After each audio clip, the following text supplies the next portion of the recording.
Hi everyone, welcome back to another episode of the Fitness Education Series produced by the Australian Fitness Academy. It's like progressive overload for your brain. I'm your host, Tom Rock, and today I've got Becc with me. Hey Becc. Hey. Becc's back, excellent, lovely Becc.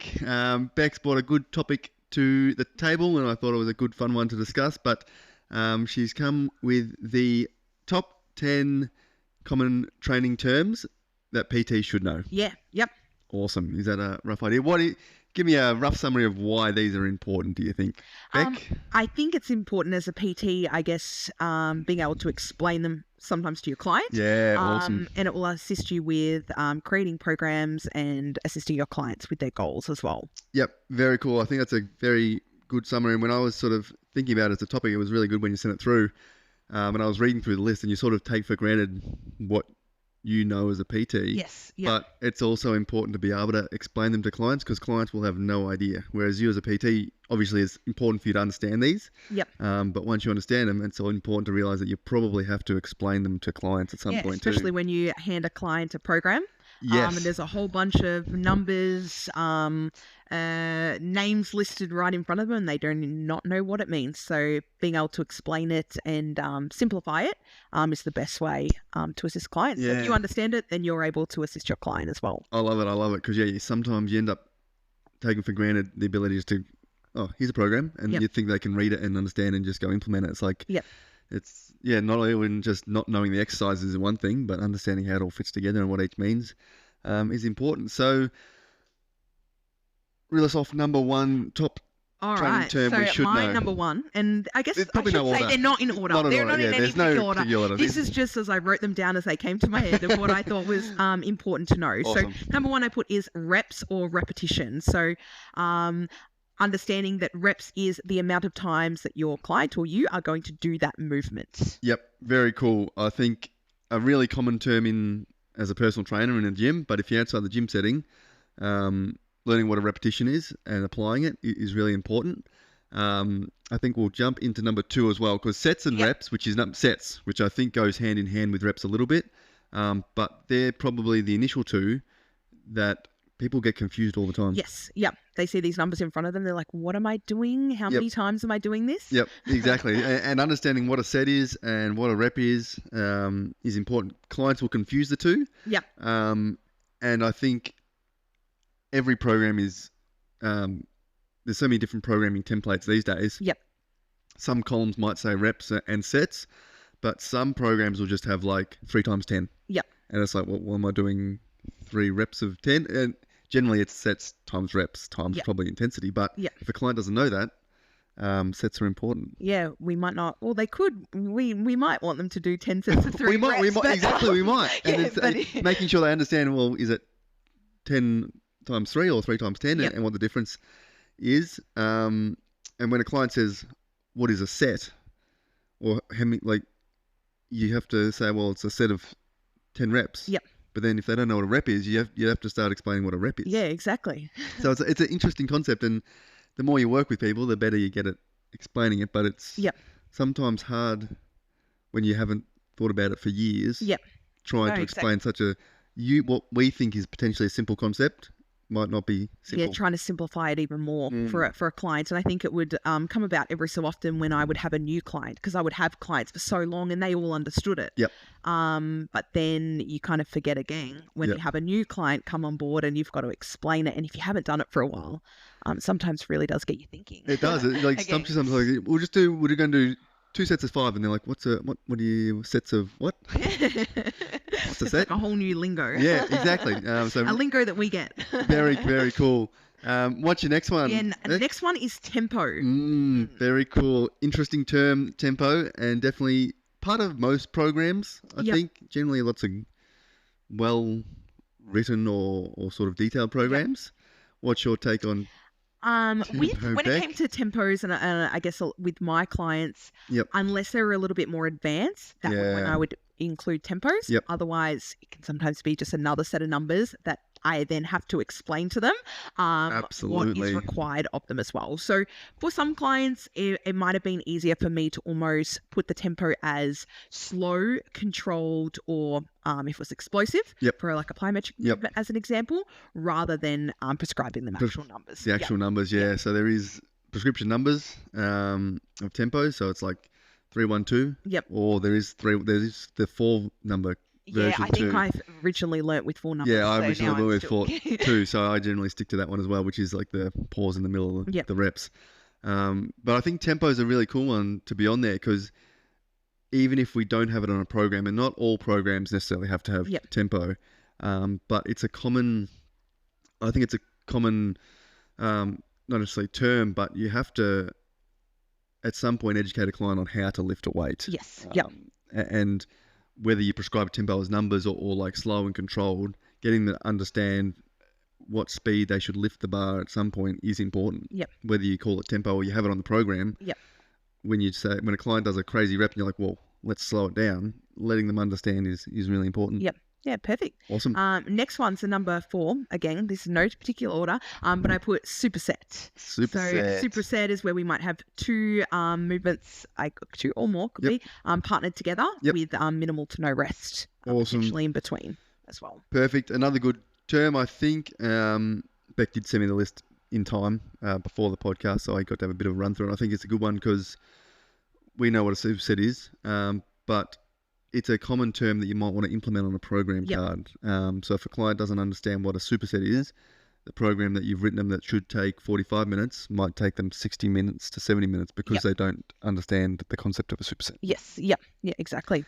Yep. Awesome. Progressive overload. Oh, yeah. Good term. Yes. Good term. Why is this important, Beck? Tell me. Well, if we want to see change or to get stronger, we are going to need to progress our clients gradually. And that can be done as far as like intensity, the weight lifted through our sets, reps, gradually aiming to increase the intensity each week or maybe each session, whatever it might be, but slow and steady to achieve results for our client, whatever their goal might be. If it's a cardiovascular goal or strength training goal, it will apply to all. Yeah, very cool. I like this term, and it's one I've used a lot in the podcast previously, but an important principle, I think, of programming to understand as a personal trainer to get the most out of your programs and your clients' results, like you said. So, and educating your client over that we are wanting to see that gradual increase from potentially week to week, session to session, whatever they are able to I think do as well. Becoming more commonly known. So some clients will maybe ask about progressive overload or just use the terminology in sort of weird places. So sort of helping understand how it applies to their program can be really, really beneficial too. Yep. And you might have notes if you're a PT of how you want your client to progress as well. Yeah. Cool. That's where I would generally have notes for a lot of my clients with what progression I would like to see them, so that if they are training by themselves, they're not stacking a whole heap of weight onto the bar. Yeah, just weekly, doing. So it's slow and steady. Yep. So it might be 1 week might be reps, next time might be load. Yeah, that's cool. That I guess keeps them on track rather than try to go all at once. It's like a good build up and they understand it. Very cool. Number 6, the next one, hypertrophy. I'm going to throw this over to you because I'm going to call you the hypertrophy king. I don't know about that, but I do like the term hypertrophy. I think it's probably a common goal in the fitness industry, in the gym aspect as well. It's either weight loss or hypertrophy generally. So there is either looking for muscle gain or weight loss or fat loss, are common sort of goals. Hypertrophy has a lot attached to it. But if a client, like being able to explain it a little bit to a client, like clients will generally know I want to build muscle. But you obviously have to tell them how to build muscle or your program has to reflect that. So understanding the concept of hypertrophy is important. Yeah. What do you think? Yeah, that sounds good. Yeah. And then the next one, RPE. So rate of perceived exertion. Did you use RPE with your clients? I used RPE probably more when I was prescribing like conditioning training and things like that. I tend to use reps in reserve for the gym as opposed to RPE, but I think having a measure of intensity is really important. But RPE is so common. Yeah, did you use it with I clients a little bit? used it for clients to rate their overall training session. Yeah, So yep, how yep, they felt. Like yep. on a scale of 1 to 10, how did that session Nice. kind of feel? So Yep, then I could gauge their intensity. If maybe it wasn't as high as where I would like it to be, yep. then there would be discussion around what we can be doing moving forward to get that intensity up a little bit more. Yeah, awesome. I think it's a very good term, and it's a widely used sort of rating. Yep. But I think it's the ability for you as a personal trainer to gauge a client's intensity, and for them to also gauge their intensity and be sort of agree on something or Yep. come close. Because us as a personal trainer, we might know what a 10 out of 10 RPE actually looks Yep. like, and the client may think they're at a 10 out of 10 RPE, but if they're actually at a 6 or a 7, Yep. we've got to sort of bridge that gap and be able to explain what intensity is. Yep, and how it should feel, how it should look. Yep. And that's where I think even like I guess the reps in reserve can be quite another It- term. It's another, definitely to probably, use. we Yeah, could probably sneak that onto RPE number slash- 11. Yeah, number 11, we'll put that in there. But yeah, I think, but that's also takes a learning curve, because you could say train it and do this set at 2 RIR, but if a client's not experienced enough, it probably doesn't help them anyway. Yeah, definitely. Very cool.